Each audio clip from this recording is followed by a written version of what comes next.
roll out ICT hubs in every ward in the Republic of Kenya, so that we can hire young people, train them, put them on digital jobs. I have a third program on export of labor. Mr. President, I have a fourth program on manufacturing, to be able to create more opportunities for the young people of our country.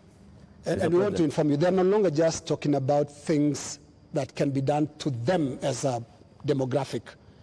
They are looking at the big picture. Finance bill brought them out. And when did they come in? They came in after all public participation forums were not listened to. Kenya Association of Manufacturers spoke to the parliamentary committee, same thing, and said this is a bad bill. Association of Insurance spoke to the parliamentary team, this is a bad bill. We had a big conversation on national television, this is a bad bill. You did not listen. You had a meeting here with your UDA MPs and at some point told them to pass it as it is. And until the last week, that was the first Tuesday when the protests were there, when now you offered to some amendments. They're saying you're just not listening, and it's not about them, it's about the big picture issues, and we'll come to them, including the question of corruption, which is not really a youth thing.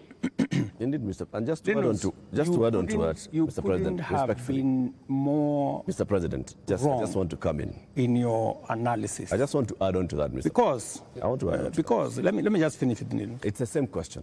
It's the same question.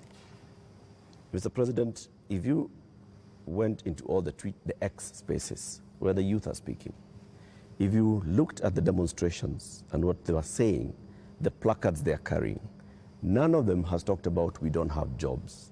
None of them have talked about the housing jobs are not enough for us. None of them have talked anything about what you have mentioned. Interrogation of what government is doing, especially after the new constitution that made public participation not a sterile provision of the constitution, but public participation to be an integral part of lawmaking, an integral part of managing the country. Let me tell you, when we took the bill, when we formulated the bill, it had 346 billion of new revenue. When MPs went out to the public said, we don't think this is good. We don't think this is good.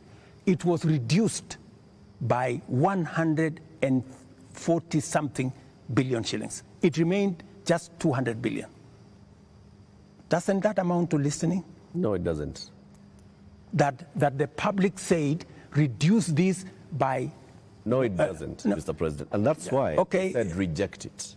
Just wait. No, we are talking about listening. Yeah. Just relax. We're talking about listening, okay? So the public said, reduce this by 146.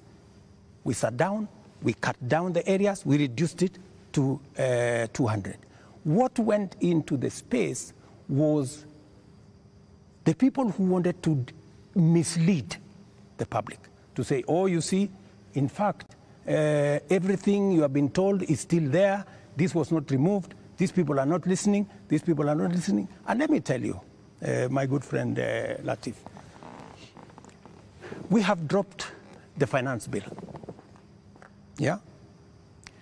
What does that mean? It means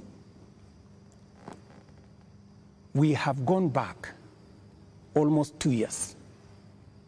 It means that this year we are going to borrow 1 trillion shillings to be able to run our government. That's what it means. I have been working very hard to pull Kenya out of a debt trap. Mr. President. Let me just allow me, because you know we need to contextualize this finance bill. It is easy, Joe. It is easy for us as a country to say, let us reject the finance bill. That's fine. And I have graciously said we will drop the finance bill, but it has huge consequences. It means we will not confirm the JSS teachers, 46,000 of them. It means we cannot support our farmers with 2 billion shillings for us to make sure that farmers get a fair return of 50 shillings per kilogram. per kilo of their milk. It means we cannot sort out the coffee debts. It means we cannot support the charity fund. It means we cannot sort out the debts of farmers in Mumias. It also means that we will continue to import potatoes from Europe when we have potatoes in his village. You just told me in Kimana. We have potatoes in Nyandarua. We have onions all over the place. That may well be. I think the problem has been, these are people who are saying they haven't been listened to. You only listen because you said on that night, on that Wednesday night, that is the moment you said that you had realized, Mr. President, that Kenyans did not want anything to do with that bill. And one would wonder, how can that be, Mr. President? And you have had all these presentations that have been made. Did it have to take demonstrations and sadly loss of lives for you to come to a point where you'd realize what your people, the people that voted for you, are saying? That, I think, is what the young people are asking. Let me tell you, Joe, members of parliament are representatives of the people, elected. They are not fools and they are not mad. And I want to say, one day, Kenya will know that the MPs who voted yes are the true heroes of Kenya.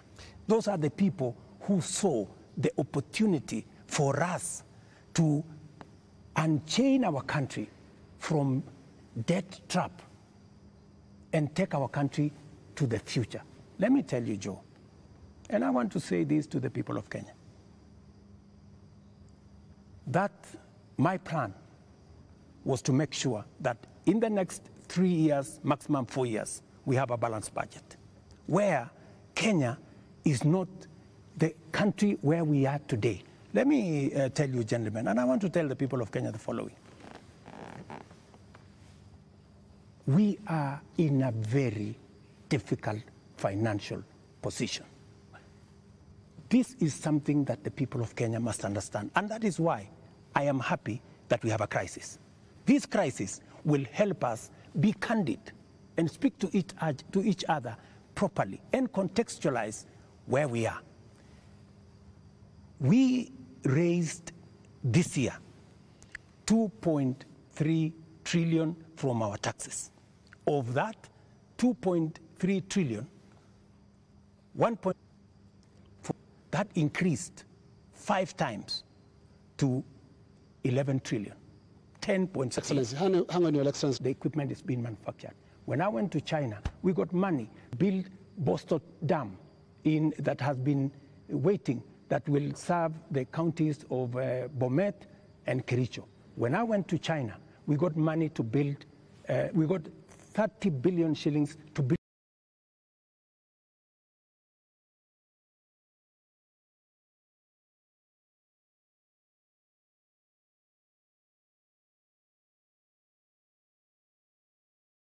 facility to be built, yeah? Because I have explained to the people of Kenya